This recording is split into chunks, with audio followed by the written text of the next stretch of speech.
So this is Sheval. She's a 1970s Mirage. She's 29 foot along the deck. Sloop rigged. British built. Can't mind exactly who built her now, but she was, this is the Mark 1.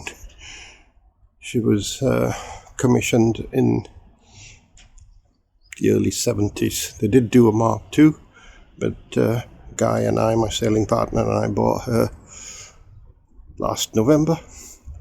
Did the general tidy up, popped her in the water to have some fun and find out exactly what she was like. So now this year we intend doing some further work to her.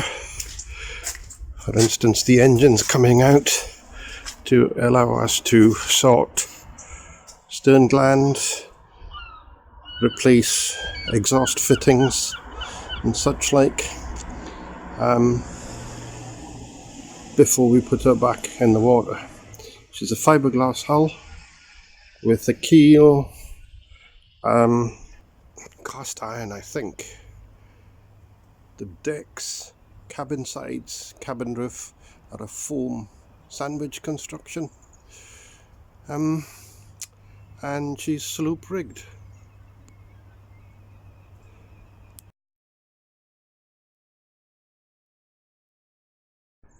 So on deck, foam sandwich deck, foam sandwich deck house.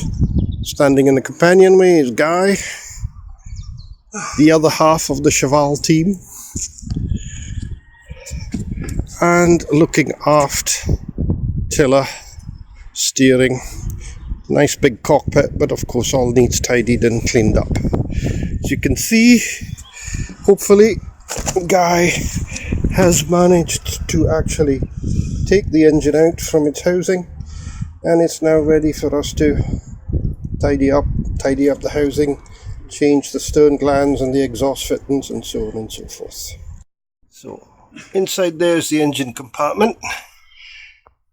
Guy is now removing the old sound insulation material, which is going to be replaced with more modern stuff. Which is going to be and we're not sure if it's an asbestos based stuff because the fibres are so if it is, I'm going to quite allergic, causing a skin reaction. So we're taking it all off.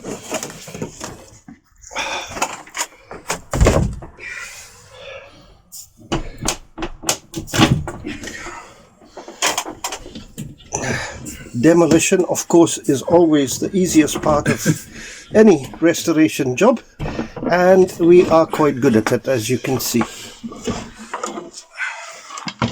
Under there you see is the fuel tank, which is actually collapsing. The hold it there. Oof. Yeah, I was concerned about the fuel security of the fuel tank this year, and I don't know if you can see right in there, but get it away. It is.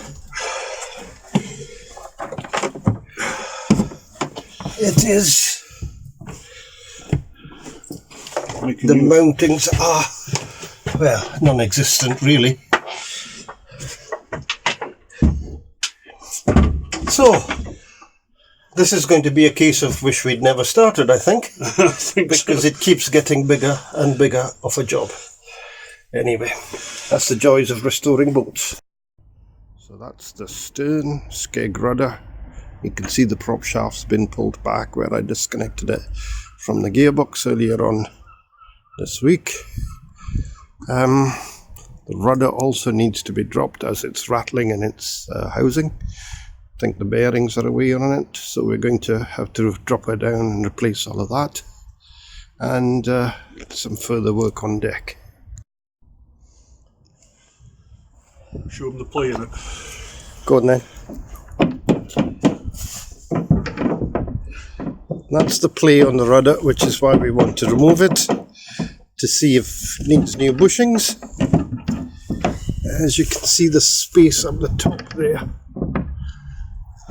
Yeah, floats about when the boat's in the water, bangs all over the place, responds to rudder quite well, but it's still not very stable, so has to come off and get looked at. And the prop We've had a go at trying to take that off today, but we don't have the right tools. But it's all disconnected now, ready to go. So bring the heat guns and so on and so forth next week. Next time we're here, have a go. Okay, so it's been some time since we've been back at the boat. The weather hasn't been good enough to really allow us to get here, and ill health's got in the way as well. So we haven't really been back since the last video.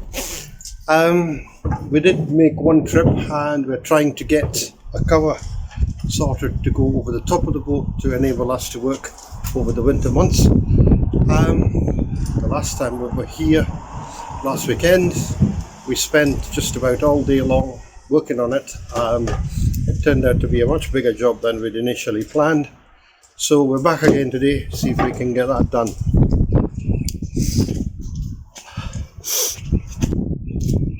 Originally the boat sat on a three-wheeled, three-axle trailer, as you can possibly see from the shape of the cradle that's there. It had sat for so long that none of the wheels turned, the bearings were fixed, so we decided we would get rid of it as a trailer, make it into a much more portable cradle that we could dismantle, take away during the summer months, and thus save us some storage costs, that kind of thing. So the boat came out of the water in, I think it was beginning of November, end October, beginning of November. So we cut the leg, the axles off of it, and as you can see, we're using now the wheels as a base to form a weight, with the axle itself extended to provide us with 4 uprights, into which we're fitted 32mm solid, it's actually water pipe, to form a curve over the top of the boat, and then over the top of that our intention is to build a little bit of a frame to support a fairly heavy canvas, which we will take over the top of the boat. So today the plan is to try and finish off the front end here with the framework, finish off the rest of the framework on the boat, and then to get the cover over the top.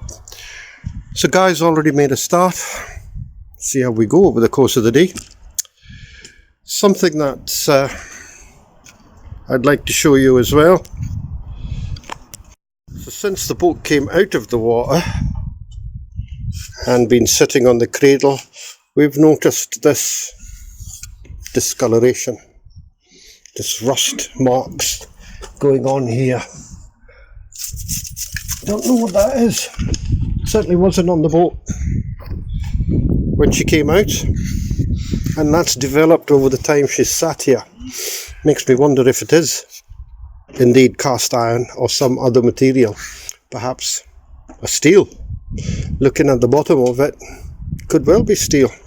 You see further rusting down the bottom of the keel. So that's another job to be added to the list for the coming summer as the weather improves. We're past the shortest day now, so hopefully things will start to moderate as we go on over the next couple of months, though we've still got January, February, and that can be a pretty awful time weather-wise in Scotland, here in Edinburgh. As you can see, we still haven't got the prop off, but the priority at the moment is to get the boat covered to enable us to work inside and outside without the weather intruding too much.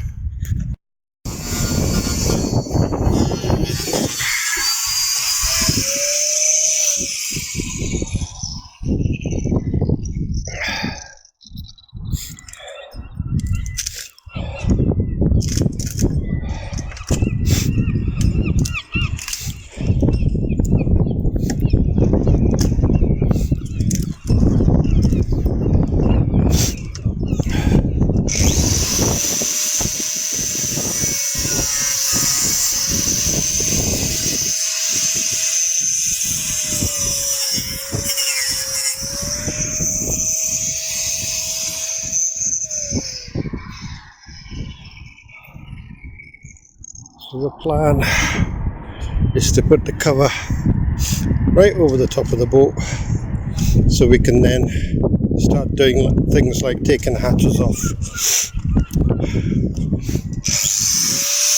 We're reusing it again this year. Guys just cutting off all the sticking out nails and that kind of thing.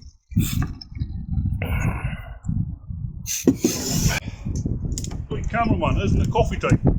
Okay, I better go and do something or I'm going to get called all kind of names. So again, yeah. So I'm just going to put this down for now. Guy, just bear in mind it's sitting here. Okay.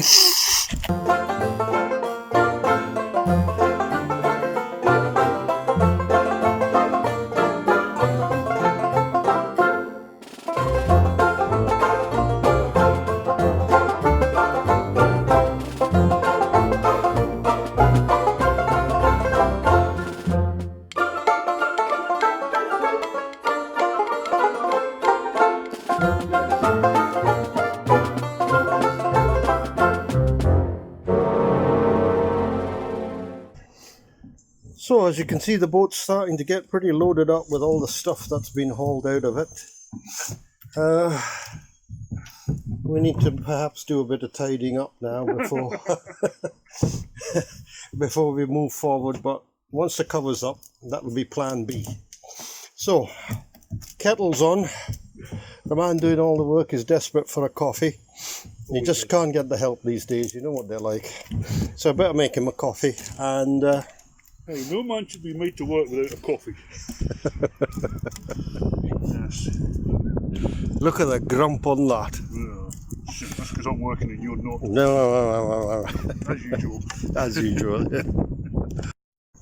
So that's the stern side of the boat. We've got one frame that's a wee bit skewed, primarily because one upright pipe is taller than the other, but we've decided it won't make that much difference to the cover, so we're going to leave that alone. The guy's now going around just taping off all the screw heads and things to try and minimize any chafing on the tarpaulin that's going over the top of it, because it wasn't particularly a cheap thing we've got, and we want to get as much use out of it as we possibly can. And once again, the forward construction of it, you've got some uprights coming off the mast step to hold things secure. So now the fun starts with trying to get a cover over the top of it. It's quite windy. I'll try and leave the camera mounted down outside the boat, see if it captures anything of any use. But this is the fun bit just about to start now.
So this is the inside. My bum's wet. Oh, he's got a wet bum. Well, again, a decent cover. No doubt the wind will rip it and tear it and cause us grief over the next wee while, but it's very effective at the moment. So let the work begin.